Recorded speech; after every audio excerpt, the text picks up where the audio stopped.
Let's talk about impacting new markets. Why do we have to open up new markets? We have to because it's key to our remaining relevance. Relevancy is key to all of our successes. Imagine this. It's the early 1980s.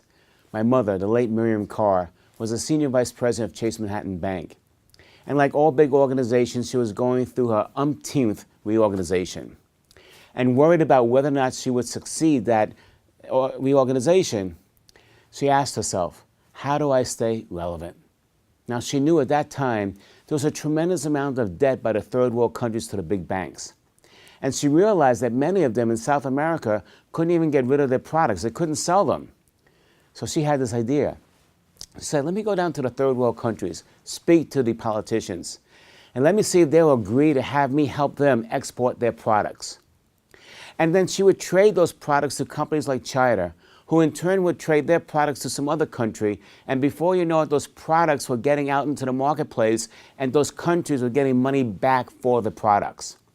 And for every $3 she was able to bring back to those poor countries in South America, $1 went to the bottom line of Chase to reduce that debt. It was pure profit. Let me ask you this question. When she developed that department, the counter-trade group, do you think they were going to get rid of her? Absolutely not. Because she identified a new market to fill a gap, to find solutions to problems the bank was having, and she became invaluable. New markets help us not only to increase our revenues and profits, but it helps us to become more relevant in other areas that makes the whole entity that we work for extremely valuable. If you only keep doing with the same existing markets and never expand, then you know what? You're going to become stale. Now, don't get me wrong. Expansion for the sake of expansion is not the right thing to do. It's got to be calculated and it's got to be done right. But staying with the same old only allows your competition to overtake you and eventually supplant your leadership role. So here's what I want you to do.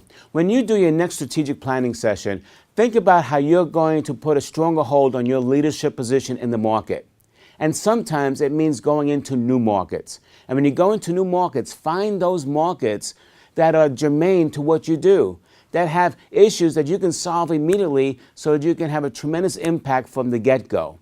Because the sooner you have the impacts, the greater your success will be.